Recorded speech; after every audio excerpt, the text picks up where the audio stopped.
श्री स्वामी समर्थ मैत्रिणींनो, आज आषाढी एकादशी. नक्की या ठिकाणी रात्री दिवा लावा. धार्मिक परंपरेनुसार पवित्र आषाढी एकादशी या दिवशी भगवान श्री विठ्ठल आणि भगवान विष्णूंची भक्तिभावाने पूजा केली जाते. वारकरी संप्रदायासाठी हा दिवस अत्यंत पवित्र मानला जातो. आज आपण संपूर्ण माहिती पाहणार आहोत की एकादशीच्या रात्री दिवा कुठे लावावा, गाईला काय खाऊ घालावे, एकादशीचे धार्मिक महत्त्व कोणते, कामे करावीत कोणती कामे टाळावीत, पूजा कशी करावी. शेवटपर्यंत हा व्हिडिओ स्किप न करता पहा. नवीन असाल तर लगेच सबस्क्राईब करा, लाईक करा व शेअर करा. बेल आयकॉन बटन प्रेस करण्यास विसरू नका. चला तर मग, आषाढ शुक्ल एकादशीला आषाढी एकादशी म्हणतात. या दिवशी लाखो वारकरी पंढरपूर येथे विठ्ठल रुक्मिणी मातेच्या दर्शनासाठी जातात. भगवान विष्णू योग निद्रेत जातात आणि चातुर्मासाची सुरुवात होते. भक्तिभाव, नामस्मरण, दान आणि सेवा यांना या दिवशी विशेष महत्त्व आहे. आपल्याला रात्री न चुकता 6 वाजता म्हणजे दिवस मावळण्याच्या टायमिंगला देवघरात आज आपल्याला तुपाचा दिवा किंवा तिळाच्या तेलाचा दिवा लावायचा आहे.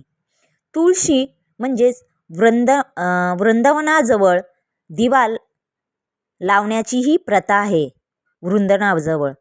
परंतु रात्री तुळशीजवळ देखील आज तुपाचा दिवा लावायचा आहे व 108, 11, 21 वेळा आपल्याला तुळशीला प्रदक्षिणा घालायच्या आहेत. आणि घालत असताना आपल्याला आपल्या मनोकामना सांगायच्या आहेत, आपले दुःख सांगायचे आहेत आणि ओम नमो भगवते वासुदेवाय नमः या मंत्राचा जप, नामस्मरण करायचे आहे. किंवा श्री विठ्ठलाय नमः, श्री विठ्ठलाय नमः या मंत्रांचा जप करत दिवा लावताना नक्की अशी प्रार्थना करावी की माझ्या कुटुंबावर कृपा, सद्बुद्धी, आरोग्य आणि सुख समृद्धी द्या. अशा प्रकारे प्रार्थना करावी.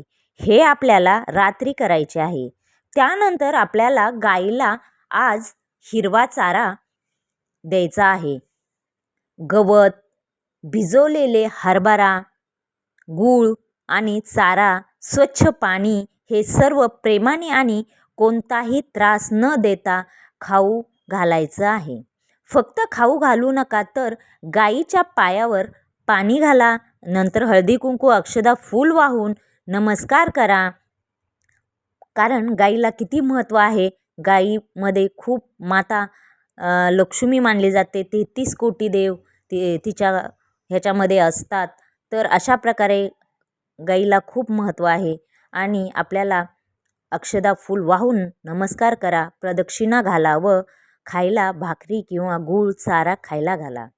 आपल्याला आज दिवसभर विठ्ठल नामस्मरण, विष्णू सहस्त्रनाम, भगवद्गीतेत वाचायचं आहे, तुळशी पूजन करायचे आहे, दानधर्म, गरजूंना अन्नदान करा, वडीलधाऱ्यांचा आशीर्वाद घ्या. या सर्व गोष्टी आज आपल्याला करायच्या आहेत. आज दिवसभर आपल्याला या गोष्टी टाळायच्या आहेत. तर कोणत्या? दिवसभर आपल्याला खोटे कोणाशीही बोलू नका, कोणाचीही विनाकारण भांडण करू नका, राग करू नका, अपशब्द बोलू नका, कोणाचा अपमान करू नका, निंदा करू नका, मांसाहार व मद्य करू नका, कोणालाही विनाकारण दुखवू नका. या गोष्टी आज आपल्याला आषाढी एकादशीला टाळायचे आहे. आषाढी एकादशीच्या दिवशी गायीची सेवा करणे हे अनेक कुटुंबाची परंपरा आहे. धार्मिक श्रद्धेनुसार यामुळे पुढील लाभ होतात. दया, सेवा आणि करुणेची भावना वाढते. घरात सुख, शांती आणि सकारात्मक वातावरण राहते अशी श्रद्धा आहे. पुण्यकर्म करण्याची संधी मिळते. गरजू प्राण्यांची सेवा केल्याने परोपकाराची भावना दृढ होते.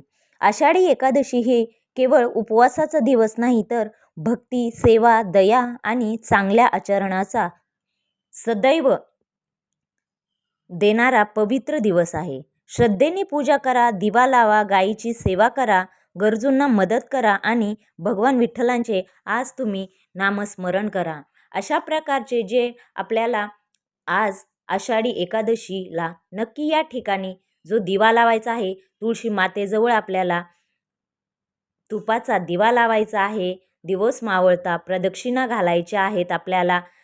108 वेळा नाही घालणं झालं तरी तुम्हाला 11 वेळा का होईना प्रदक्षिणा घालायच्या आहेत. त्याचबरोबर आपल्याला आपल्या देवघरामध्ये पण तुपाचा दिवा लावायचा आहे न चुकता. आणि आपल्या काय मनोकामना आपले दुःख असतील ते आज तुम्ही आपल्या तुळशी मातेजवळ देवघरात देवांसमोर तुम्ही सांगू शकताय. अशा प्रकारे आपल्याला गाईची सेवा देखील आज करायची आहे. दिवसभरामध्ये तुम्हाला वेळ भेटेल तेव्हा गाई दिसली नाहीतर कुठे एखादा गोठ्यात असेल, अगर रस्त्यावर कुठेही दिसली तर नक्की तुम्ही ॲटलिस्ट चारा तरी तिला खाण्यासाठी देऊ शकतायत. आणि तिचे जर एखाद्या ठिकाणी असेल तर तिथे जाऊन तुम्ही तिची चांगली पूजा वगैरे करून गाईला खायला वगैरे घाला, दर्शन घ्या, प्रदक्षिणा घाला. अशा प्रकारे आज आपल्याला दिवसभरामध्ये कोणाशी खोटे बोलायचे नाहीत, कोणाची निंदा करायची नाही, कोणाला नीच वगैरे असं समजायचं नाही. आज तुम्ही जे मनोभावे करणार आहात ते मनोभावे करा. फक्त कोणी सांगते म्हणून पूजा वगैरे करू नका. दानधर्म करायचे तर त्याला दानधर्माला खूप महत्त्व आहे. तर तुम्ही आजच्या दिवशी जे दानधर्म करणार आहे ते मनापासून करा. नक्की विठ्ठल रुक्मिणी आपल्याला सदैव आशीर्वाद देत राहतील. त्याचप्रमाणे जो आज तुम्ही जे देणार आहात दान ते मनोभावेच द्या आणि गरजू व्यक्तींना द्या. ज्याच्याकडे खूप काही आहे अशा व्यक्तींना न देता ज्याला खूप गरज आहे अशा व्यक्तींना तुम्ही अन्नदान देऊ शकतायत. अन्नदानामध्ये आज तुम्ही केळी, फळं वगैरे देऊ शकतायत, उपवासाचे पदार्थ देऊ शकताय. अशा प्रकारचा आजचा व्हिडिओ कसा वाटला तो नक्की सांगा. लाईक करा, शेअर करा, सबस्क्राईब करा. थँक्यू.